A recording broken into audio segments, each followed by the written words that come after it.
नमस्कार दोस्तों, जो मार्क्सा चैनल में आपका स्वागत है। जैसा कि मैंने आपको बताया था, नोबेल प्राइज़ का दौर चल रहा है, तो आज अपन इकोनॉमिक्स के नोबेल प्राइज़ पे चर्चा करेंगे। ये किस क्षेत्र में दिया गया है, किन वैज्ञानिकों को दिया गया है और पुराने नोबेल प्राइज़ जो फिजिक्स के, मेडिसिन के, यदि आपने नहीं देखे तो हमारे यूट्यूब चैनल पर जाकर देख सकते हैं।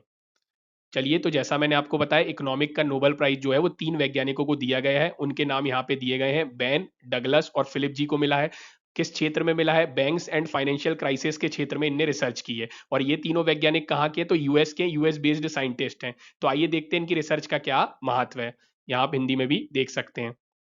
तो देखिए, जैसा कि मैंने आपको बताया कि इनने बैंक्स और फाइनेंशियल क्राइसिस के क्षेत्र में रिसर्च किया है। इनने ये बताया कि बैंक सोसाइटी में क्यों महत्वपूर्ण है और कभी किसी देश में फाइनेंशियल क्राइसिस आता है तो बैंक उसमें क्या है, डिसिसिव फैक्टर निभाता है, निर्णयकारी भूमिका निभाता है। और इनकी जो रिसर्च है वो आने वाले वैज्ञानिकों के लिए क्या क्या करेगी, कहीं ना कहीं अपन को आने वाले समय में अपनी बैंक के प्रति, बैंक रेगुलेशन, बैंक क्राइसिस, इनके प्रति अपनी समझ को क्या करेगी, ज्यादा विकसित करेगी, इनहेंस करेगी। और यदि कभी कोई क्राइसिस आता है तो उसको कैसे मैनेज करना है, वो इनकी इस रिसर्च के माध्यम से क्या होगा, कहीं ना कहीं अपन को आगे बढ़ने में भूमिका निभाएगा। और आप देख सकते हैं यहाँ पे जैसे बेन जी हैं, इनने क्या किया, इनने जो ग्रेट ग्रेट डिप्रेशन आया था 1930 में, उसको worst economic crisis in modern history कहा जाता है, उसका एनालाइज किया। उसको एनालाइज करने के बाद ये बताया कि जो कभी ना कभी क्राइसिस आता है तो उसमें बैंक भी एक महत्वपूर्ण भूमिका निभाता है और इस क्राइसिस से कैसे निपटना है वो कहीं ना कहीं इनकी रिसर्च के माध्यम से संभव हो पाएगा आगे आने वाले समय में।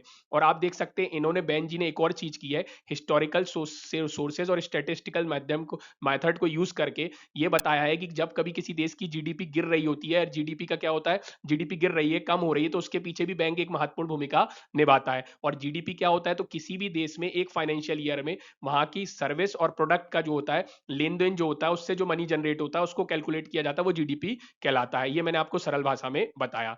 यहाँ आप हिंदी में भी देख सकते हैं।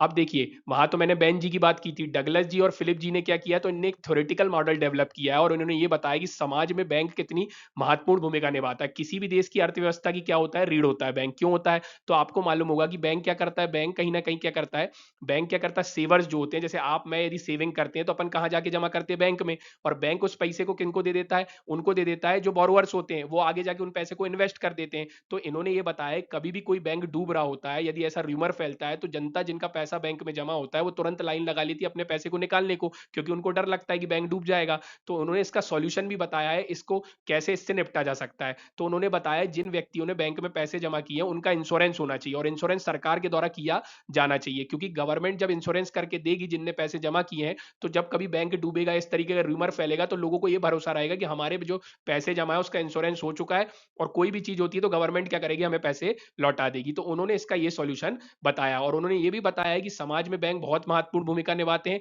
और समाज के विकास में बैंक का बहुत अच्छा आधार होता है। और आप देख सकते हैं पिछले साल का जो नोबेल प्राइज है वो डेविड कार्ड जी को मिला है। किस रिसर्च के लिए मिला है? मिनिमम वेज, इमिग्रेशन और education affect the labour market.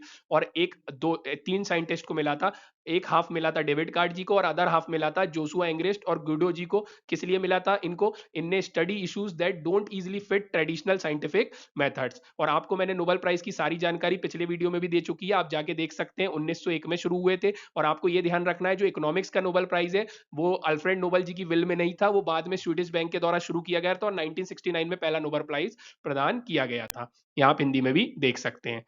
तो आई होप आपको वीडियो पसंद आया होगा, समझ आया होगा कि बैंक कितने इंपॉर्टेंट होते हैं। फाइनेंशियल क्राइसिस में बैंक भी एक महत्वपूर्ण भूमिका निभाते हैं और बैंक की समझ सबको होनी चाहिए, और कैसे अपन को क्राइसिस से निपटना है इसकी जानकारी कहीं ना कहीं इनके रिसर्च के माध्यम से आगे और एनहेंस की जा सकती है। और आपको कॉन्टैक्ट करना है तो हमारा डिटेल दी गई है। चलिए, thank you, thanks for watching. Video पसंद आया तो लाइक शेयर सब्सक्राइब जरूर कीजिएगा।